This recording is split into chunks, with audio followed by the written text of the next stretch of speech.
안녕하세요. 갈보리 채플 성도 여러분들, 오랜만에 선교지에서 여러분들에게 수요 예배 말씀을 나누게 됐습니다. 오늘 함께 보실 말씀은 딱 한 구절인데 욥기서 23장 10절입니다. 욥기서 23장 10절입니다. 제가 같이 여러분과 읽겠습니다. 나의 가는 길을 오직 그가 아시나니 그가 나를 단련하신 후에는 내가 정금같이 나으리라. 오늘 말씀을 시작하면서 여러분들에게 먼저 나누고 싶은 것은 요즘 저는 내 안에 교만이라는 문제가 정말 근본적으로 해결되지 않는구나 라고 생각을 하고 있습니다. 그리고 어쩌면 평생 주님 앞에 갈 때까지도 내가 갈등하고 싸워야 할 문제가, 그리고 내 안에 숨어있는 문제가 바로 교만이구나 라는 생각을 많이 합니다.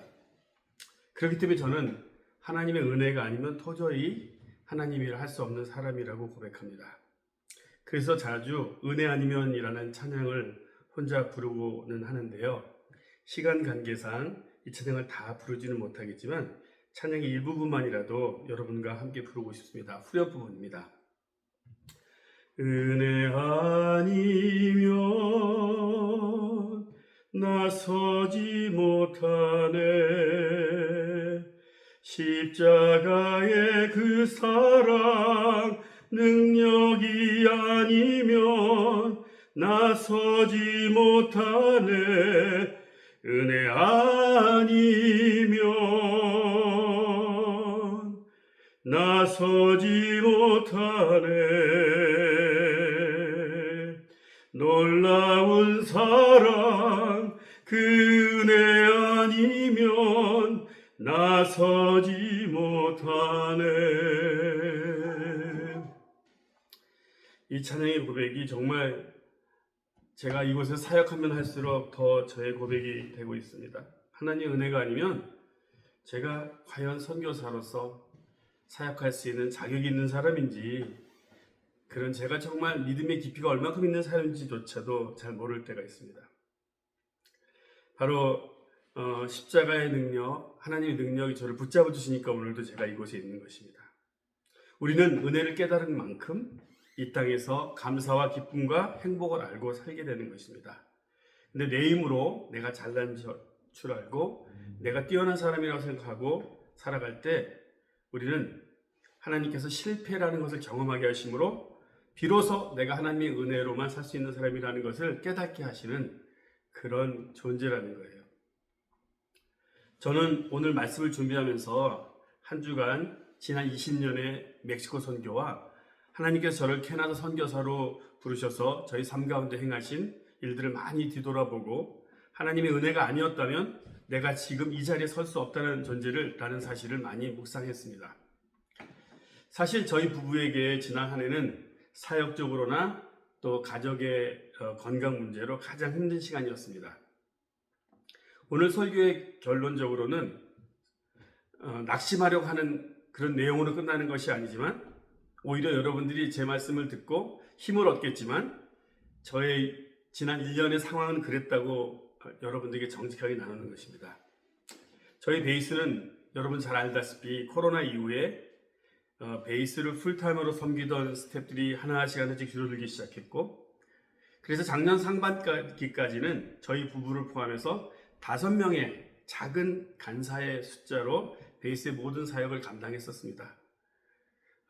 교회 2곳, 기독교 학교, 청소년 사역, 어머니 사역, 주일학교, DTS, 목회자 훈련 프로그램, 또 각 지방을 다니면서 말씀을 가르치는, 말씀으로 돕는 그런 사역들, 이런 사역들을 저희 작은 인원이 모든 일을 다 해냈습니다. 그런데 작년 상반기에 저희 베이스의 2명의 남미 출신 간사들이 사역을 마무리하고 자기들 집으로 돌아가게 됐어요. 그래도 그나마 희망을 가졌던 것은 작년 상반기에 시작한 멕시코 시티 베이스와 우리 마네아데로 베이스의 콜라보 DTS가 있었는데, 연합 DTS가 있었는데, 이 DTS에서 약 5명의 간사와 멕시칸 간사와 스태프들이 저희 베이스에 위탁할 것 같다라는 기대치가 있었습니다. 사실은 멕시코 시티 베이스에서 저 연합 DTS에 조인한 두 명의 간사가 있었는데 그 두 명의 간사들은 그 베이스 디렉터가 말하기를 DTS 후에는 존 목사님에게 가서 그곳에서 DTS를 어떻게 운영하는 것인지 배우고 한 2, 3년 정도는 존 목사님 사역을 도와줘라. 이렇게 그 스태프들은 사실은 결정이 돼 있었습니다.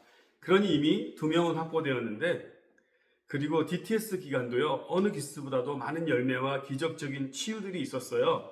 이 기간에 영적인, 감정적인 삶의 문제들이 크게 회복된 몇 명의 학생들이 저희 베이스 간사들에게 내가 이 DTS 끝나고 마니아대로에서 사역하고 싶다. 어린 사역을 하고 싶다. 이것을 계속 회복되고 싶다라는 저희 사역에 위탁할 것에 대한 마음들을 계속 나눴습니다. 그러니까 토탈 합치니까 5명 정도는 이 DTS 후에 저희 베이스의 간사가 될 것 같은 거예요. 그래서 다시 좋은 시절이 오는구나 그런 생각을 했는데 결과는 어떻겠습니까? 결과적으로는 2명의 남미 출신 한국 스태프들은 떠났고 지난해 DTS 후에 CT 베이스의 상황이 변해가지고요. 사람이 필요해지게 되자 베이스 책임자의 약속과는 상관없이 다른 리더들이 이 간사들을 다시 리크루트하는 거예요. 돌아오면 이 자리를 줄게. 돌아오면 이 자리를 줄게. 해서 그 스태프들이 베이스로 돌아가기로 결정했습니다.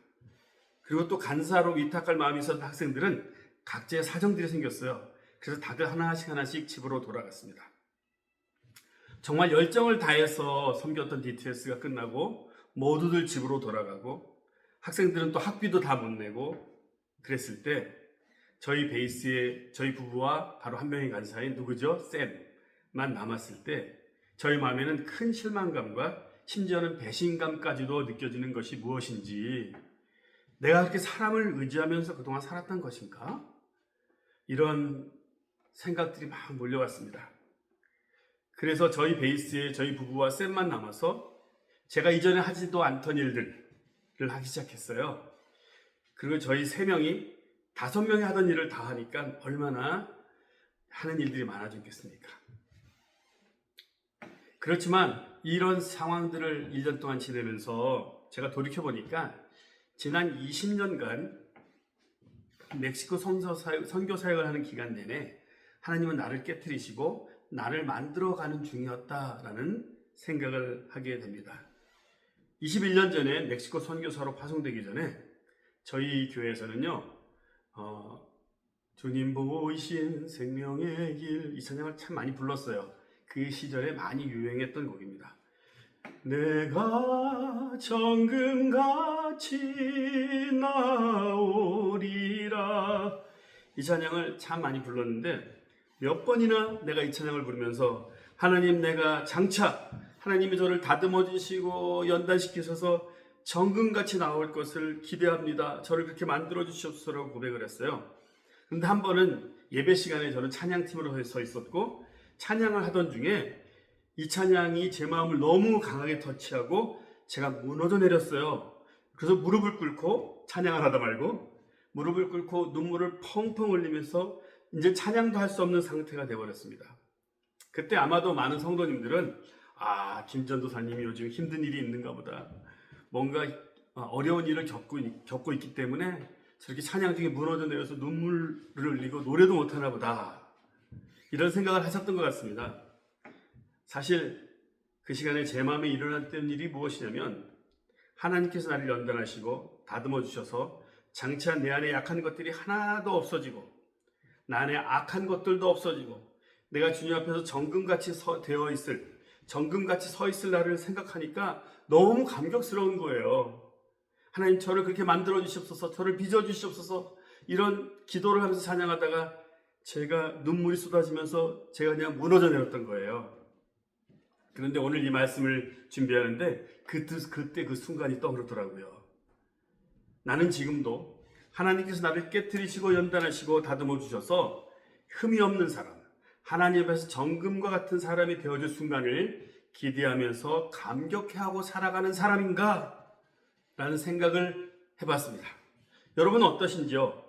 하나님께서 나를 정금으로 만들어 가시는 이 시간, 내 인생의 이 시즌이 정말 귀하고 감사하다고 생각하십니까? 아니면 하나님 나에게 왜 이러세요? 나를 이렇게 불편하고 힘들게 하십니까? 나에게 왜 시련을 시간을 주십니까? 라고 불평하는 마음이 있으십니까? 그런데 만약 하나님께서 나를 정금으로 만드실 걸 기대하는 사람이라면 어려운 일들, 힘든 시간들이 지나올 때 하나님이 나를 연단하시는구나, 나를 정금 만드시는구나 하면서 사실은 감격하고 감사해야 되는 것입니다. 하나님이 나를 깨뜨리셔서 나를 교만하지 못하도록 낮추시는 이 시간이 사실 그렇게 나쁜 시간은 아니다 라는 결론에 도달해야 되는 것입니다. 그리고 오히려 모든 것이 잘 되고 내가 인정받고 높아질 가능성이 있는 그 시간보다 오히려 이 순간이 내게는 더 큰 하나님이 주신 평강과 편안함이 있다라고 고백해야 되는 것이라고 생각합니다. 제가 10수년 전에 멕시코에 와서 사실 21년째가 되지만 지금 말씀드리는 비영리 단체 등록에 대한 얘기를 하려고 하는 거예요. 10수년 전에 비영리 단체를 등록하고 있었고 또 등록이 마무리되지 않았기 때문에 저희 베이스의 부지를 구입해야 됐을 때 현지 동역자 전도사님의 이름으로 샀습니다. 그리고 나서 이제 한 2년 후에 비영리 단체 등록이 마무리돼서 이제 우리 단체 이름으로 명의를 바꾸고자 했을 때 이분이 흑심을 품었어요. 그래서 몇 년이나 저에게 어려운 시간을 줬냐면 2년이나 사인을 안 해주고 이리저리 피하고 다른 핑계를 대고 나중에는 돈을 요구하고 그래서 결국에는 막 설득시켜서 돈도 주면서 저희 이름으로 저희 단체 이름으로 저희 땅을 부지를 등록을 마무리했던 정말 그런 힘든 시간이 있었습니다. 그 시간에는요 자다가도 잠이 깨면은 이걸 어떻게 하나 이 땅을 다 뺏기게 생겼다 큰일 났다 이런 고통스러운 시간들을 보냈어요. 그런데 그 어느 순간 그 전도사님을 진정으로 용서하는 기도가 나왔어요. 그러자 그 이후에 이해할 수 없는 평강이 저희 마음에 들어오는 거예요. 그 평강이 저희 마음에 들어오니까 비로소 이 어려운 시간이 하나님이 나를 깨트리고 연단하시는 시간이라는 사실을 깨닫게 되고 저희 입에서 하나님 저에게 이 어려운 시간을 허락하시는 것이 저를 다듬고 만들어 가기 위한 것이고 저를 연단하기 위해 저를 정금 만들기 위해서 지불해야 된 대가가 우리 베이스의 프로퍼티라면 저희 베이스의 프로퍼티가 2헥타르 그러니까 한 5에이커 정도 되는 큰 땅이죠. 그리고 저희 부부가 이 땅을 구입할 때에는요 정말 저희 부부가 땅을 살 수 있는 그런 가능성이 없었어요. 재산이 없었어요. 그런데 하나님의 은혜로 그런 돈을 다 갚고 땅을 사는 정말 은혜로 샀던 땅인데 하나님 이 땅을 그리고 이미 건물이 지어졌는데 지어진 땅 건물도 그냥 다 포기할 수 있습니다. 그것이 저를 다듬기 위한 저를 연단하기 위한 대가라면 지금까지 세운 모든 것 다 포기할 수 있습니다 라고 하는 고백을 제가 어느 날 하는 걸 보면서 제 스스로가 놀랐어요. 근데 제 입에서 그 말이 나왔을 때 정말 이해할 수 없는 하늘에서 부어지는 또 마음속 깊은 곳에서 솟아나는 기쁨이 솟아나는 거예요. 내려놓으니까 포기하니까 내가 줬던 힘을 빼니까 그런 하나님께 주신 평강한 기쁨이 온다는 것을 그때 경험했었습니다. 그리고 이제 이 선교 사역을 한 지 21년 차가 되니까 이제쯤은 저희 사역이 안정되고 사역자들도 모여야 될 때가 되지 않았겠습니까? 다른 옆에 있는 베이스들처럼 건강한 베이스가 되어야 할 텐데 이런 생각들 당연히 하게 되죠. 하필은 저희 베이스 옆에 있는 티후아나 엔세나다라는 베이스가 있습니다. 티후아나와 엔세나다가 한 베이스인데 간사가 270명, 전 세계 YM에서 세 번째로 큰 베이스, 그리고 저희보다 10년 뒤에 만들어진 저희 마네아도르보다 한 30분 남쪽으로 떨어진 아주 시골 마을에 10년 전에 시작된 베이스는 어느덧 간사가 50명. 그래서 훌쩍 성장이 있었습니다. 그러니 YM 그 간사 컨퍼런스만 가면 멕시코 YM 컨퍼런스가 있는데 1년에 한 번씩 있는데 서로 소개를 해요. 소개를 할 때 뭘 물어보냐면 너네 베이스에는 스텝이 몇 명이야? 우리는 50명, 100명 막 이런 얘기를 하는데 저는 어떻게 해야 됩니까? 작년 12월에 컨퍼런스 갔는데 3명. 사람들이 다시 물어봐요. 몇 명? 3명. 베이스가 시작된 지 몇 년 됐는데 20년. 제가 저희 풀타임 사역자가 3명이라고 수없이 대답해야 될 때 하나님이 저의 자존심을 깨트리고 저를 낮추시는 것을 느낄 수밖에 없었습니다. 하나님이 내 안에 깨트리는 것들은요, 사실은 보이지 않는 자만과 교만과 자신감들이었어요. 자랑하고 싶은 마음, 내가 이만큼 잘한다. 사실 저는 어려서부터 리더들에게 사랑을 많이 받았고요, 인정을 받았고, 하는 일들에 사람들이 모여들어서 청소년 때 만들어서 선교단체가 멤버가 수백 명이 됐으니까 어려서부터 얼마나 사역을 하면서 좋은 열매가 있고 사역 잘한다고 인정을 받았겠습니까? 어떤 원로 선교사님은 저희가 멕시코에 선교사로 왔을 때 저희 부부를 뭐라고 소개하냐면요, 참 준비된 선교사들입니다 라고까지 이렇게 소개했을 정도였고요. 저희가 토론토에서 파송될 때 저희들을 위한 예언의 말씀들이 많이 있었는데, 저희가 멕시코에 베이스를 개척하면 사람들이 몰려올 것이다, 막 몰려올 거래요. 그 당시 토론토 베이스의 간사들이 약 25명 정도, 가족까지 합쳐서 한 35명, 40명 정도 넘었을 거예요. 그런데 토론토의 식구들의 숫자를 쉽게 거뜬히 넘어설 큰 공동체를 이룰 것이라는 생각을 했던 거예요. 실제로 첫 해에는 7명의 간사들이 모여서 팀을 이루었고, 첫 번째 했던 DTS는 12명의 학생들이 학생으로 왔습니다. 정말 시작이 좋았죠. 그런데 희한한 것은 시간이 가면 갈수록 간사들도 줄어들고 DTS 학생들도 줄어들어서 최근 몇 년은 4명, 5명, 4명 이렇게 학생들을 데리고 DTS를 했습니다. 그리고 작년 11월 DTS는 저희 베이스 역사상 처음으로 DTS를 캔슬했어요. 보기 좋게 사람들에게 이번 DTS를 포스트폰 한다 라고 말했지만 사실은 학생이 1명밖에 등록을 안 해서 캔슬했던 거죠. 이렇게 저는 정말 많이 깨질 수밖에 없는 상황 가운데 있습니다.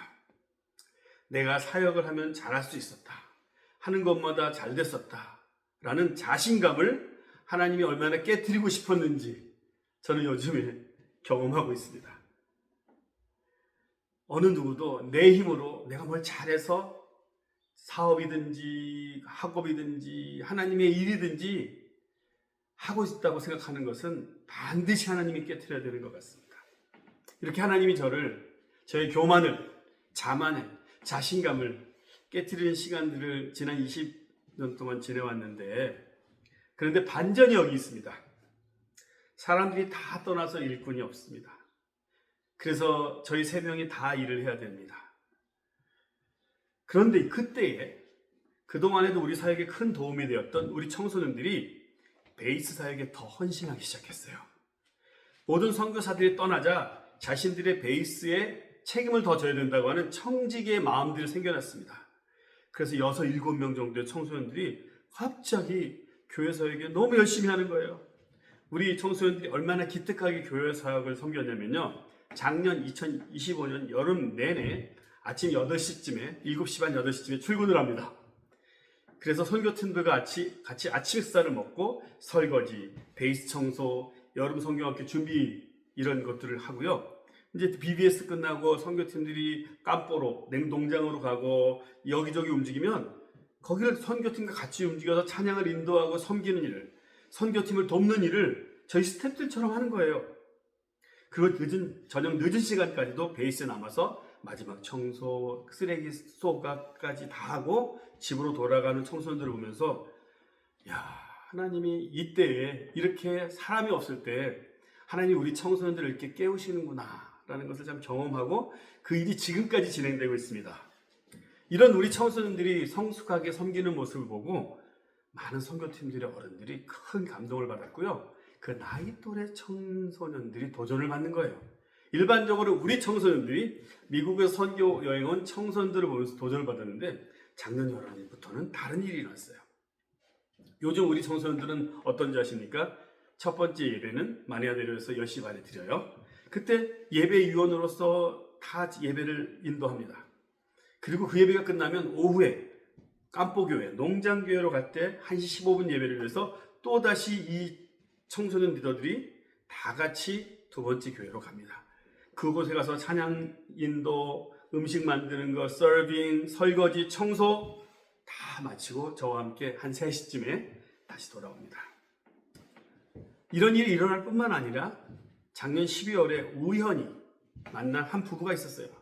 이 부부가 틴 챌린지라고 전 세계 한 130개 정도의 죄송합니다. 숫자는 정확하지 않습니다.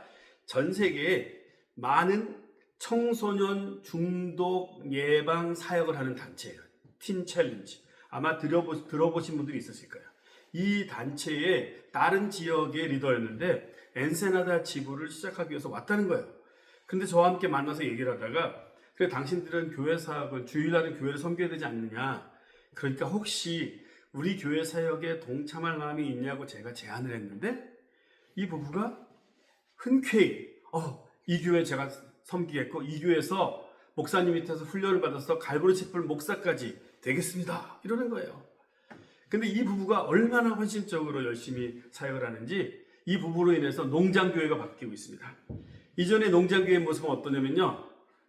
저희 농장교회 와보신 분들이 있는지 모르겠습니다만 설교를 하면 딴 데를 보고 있어요. 어른들은 말씀을 듣는 건지 안 듣는 건지 반응이 없는 그런 정말 크리스찬이 아닌 것 같은 사람들이 모여서 예배를 드렸습니다.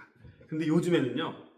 이분들이 오셔서 설교를 하는데 우리 어른들이 말씀을 듣고 반응하고 웃고 아멘하고 질문하면 답하는 그런 일들이 지난 6개월 동안 변화가 일어났습니다. 그뿐만 아니라 주중에 이분들은 가정 방문을 하면서 집안의 가정에서 성경 공부도 인도하고 우리 청소년들도 케어하고 이렇게 합니다. 또 일어난 변화가 무엇이냐면 저희가 드디어 수요 찬양 예배를 시작했어요. 그 YM의 화요 찬양처럼 저희가 그걸 해야겠다. 또는 우리 갈보리 촛불 마니아대로의 수요 예배처럼 해야겠다 해서 수요 찬양 예배를 시작했는데 갑자기 그렇게 해야 된다는 마음을 하나님께 주셨어요. 그래서 선포했어요. 1월달에 우리가 2월달부터 수요 찬양 예배를 하겠다. 그런데 갑자기 제 아내가 2월달에 어머니 병을 간호하기 위해서 한국으로 가게 됐습니다. 그런데 제가 설교를 해야 되는데 통역해줄 간사가 없는 거예요. 아무도 없죠. 쌤이 해주겠습니까? 누가 해주겠습니까? 그럴 때 제가 20년 만에 처음으로 스페인어 설교를 준비하게 됐어요. 그래서 요즘에 저는 짧은 설교지만 스페인어 설교를 시작했습니다. 정말 힘들어요.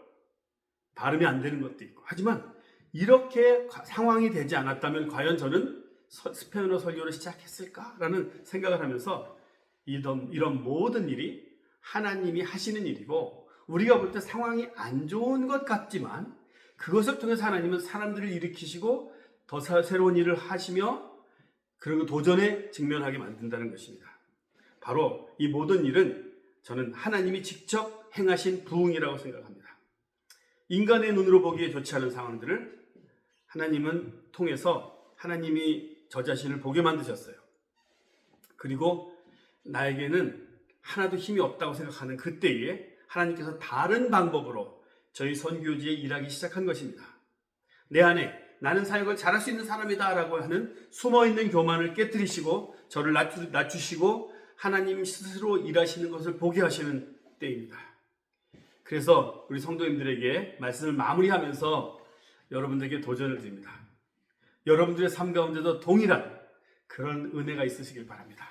하나님은요, 내 삶 가운데 힘든 일들을 주실 때에 나를 연단하셔서 정금같이 만드시려고 나를 더 성숙한, 더 믿음이 큰 사람으로 만들려고 그런 시간들을 주시기 때문에 지금 이 순간도 저처럼 어떤 힘든 시간들 지나간 분들이 있으시다면 웃으십시오.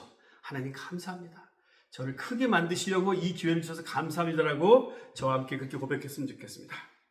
저희 멕시코 선교지를 기억하실 때마다 하나님의